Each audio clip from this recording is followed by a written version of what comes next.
Hello everyone, welcome in a geography session for a standard 12th. I am Deshmukh ma'am.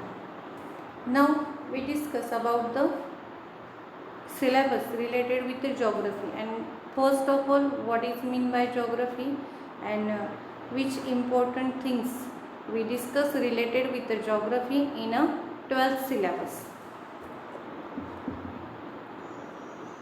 There are two important branches of geography. There is a physical geography and second human geography is there.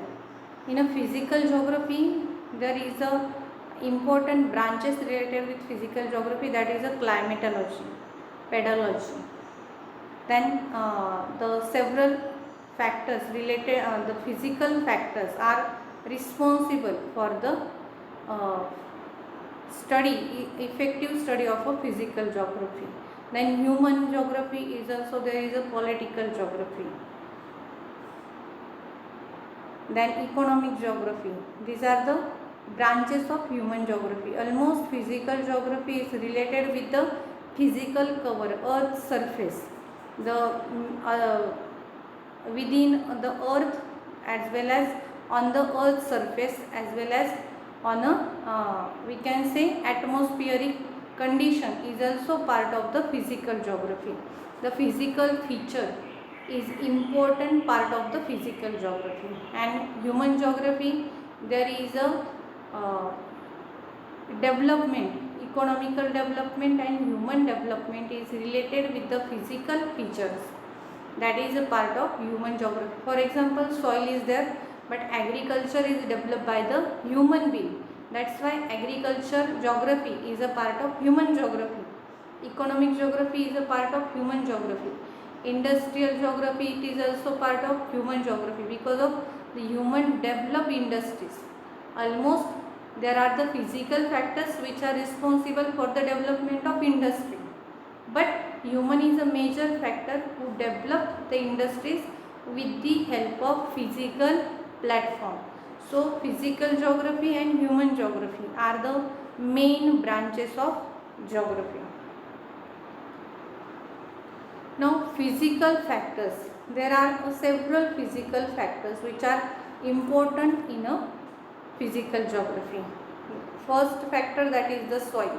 Fertile soil, unfertile soil is important in the physical geography, as well as water availability, that is ocean water, lake, then river, rainwater, that all parts related with the water is included in a physical geography.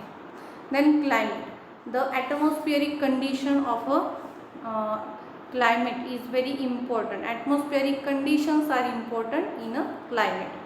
For example, very hot, very cold, then warm climate, humid climate, such are dry climate, such are the important part which is affect on the human, but that is a basic part of a physical feature, physical part. Then mineral resources. It is a very important factor. It is responsible for the primary occupation of a mining. Then industrial development and other development, roads are also related with the mineral resources. Then forest is also important wealth for the human development. About forest, almost if 30% area, 31 more than 30% area is under the forest cover, then that is very supportive and good for the physical health of the earth as well as for ourselves. Then relief. Relief is also very important. There are plain, plateau and mountains. They are directly affect on the human development.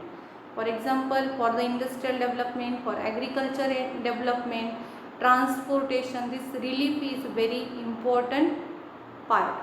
And then oceans. Ocean is useful for the resources, marine resources as well as the minerals. Then transportation, the cheapest mode of transportation is available by the ocean. So these all physical factors are basic part of a human geography. They are directly and indirectly affect on the human development. Next, now which human factors are there? There is a transportation, trade, agriculture, industries, population. These are the totally human factors. Now transportation is related with the topography. If a plain topography is there, then the transportation modes can develop. But plain desert is not suitable for the transportation development. Trade, agriculture, industries, there are several physical factors. If they are supportive for the development, at that time agriculture can develop, trade can develop, and industries are developed. Population is a very important factor. Sometimes we feel the population is as a burden on a resources. If development is not possible of any country, then we say the high population density is badly affect on the development. Our income is distributed on a number of people, that's why our GDP is reduced. But if we use population in a proper way, in a proper manner, at that time that population never burden on a resources or a burden on that country. If a younger population in a country is higher, then obviously that country is the country can develop his economical condition. Now for example, our India and China, the younger population is higher in India nowadays and next some years also. So that's why we can also develop our economy in the world level compared to other countries. That's why we are also very beneficial about this population resource. But a direction, proper direction should be important for the population for utilization as a resource. Otherwise that population may be burden. As a geography student, you should know about the world map. At least you should know the continents on the earth's surface. There are the 7 major continents. There is the Asian continents. This is the Asian continents. Then Europe. This is the Europe. Then Africa. This is the African continent. South America, then North America, this is a part of North America. This Greenland is also part of North America. This islands region is also part of North America. Then Australia, this Australian continent is known as Oceania. Nowadays this is also known as the Oceania continent. There is Australia and other islands are there.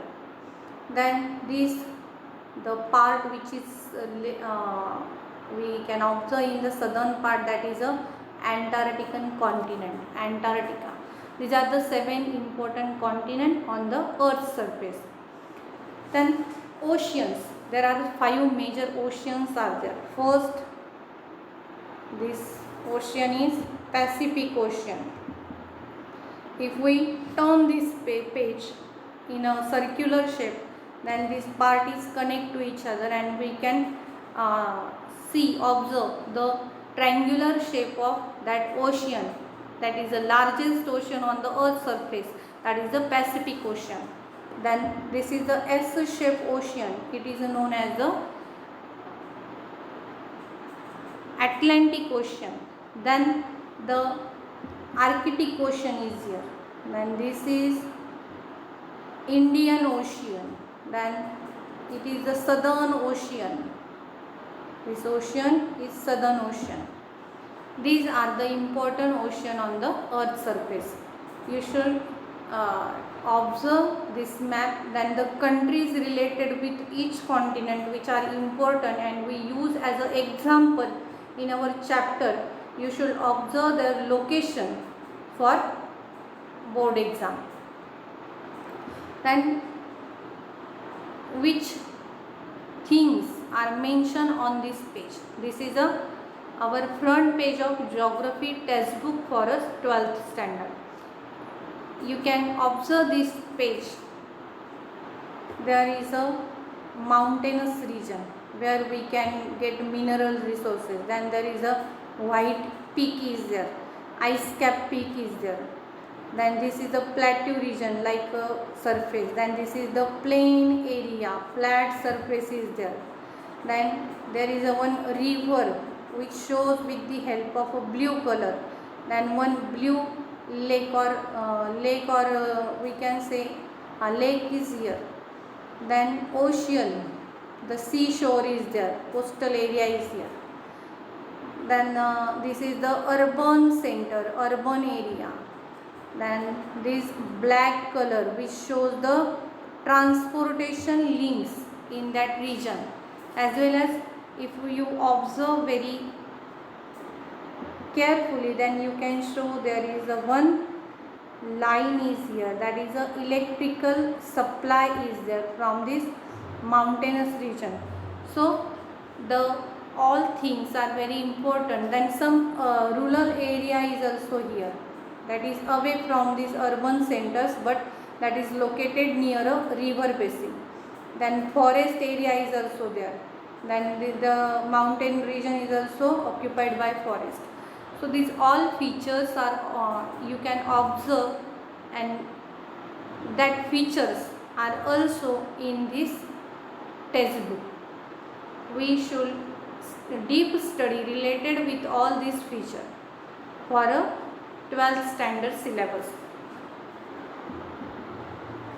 Now which chapters are there? There is the population. First chapter, population part 1. There is a factors related with the population is there. There is a comparison of a land area and population density, as well as birth rate is also there. Then death rate is there. Then population chapter 2nd, there is also important points related with the population, that the theory, population demographic model, transition model is also there. So the all things related with the population, factors affecting on population density and other is also part of part 1 and population part 2. These both chapters are major chapter for the board exam. Then third, human settlements and land use. It is also very essential part in the human geography. How the development of a rural settlement, urban fringe, suburban areas and rural area is there. How the utilization of land is there, that types of land use is also there. Then primary economic activity, 4th chapter. Then fifth there is a secondary, and 6th is tertiary economic activity, tertiary economic activities are there. In a primary, agriculture, then animal husbandry, minerals, fishing are the major occupation. Then in secondary there is a industrialization is there, and tertiary there is almost services are there, transportation and other services are there. Then 7th chapter, there is the region and regional development is there. So the economical development of any region is only possible with the help of physical factor and human efficiency. That's why the regional development and region is very correlated with each other and with our syllabus. So it is also mentioned in your syllabus. Then chapter 8, geography, nature and scope. There are the first our two slides are related with that. The physical factors and human factors both are important in a geography. Nature and scope of geography is related on a two branches, that is the physical geography and human geography. We discuss that part in a geography, nature and scope.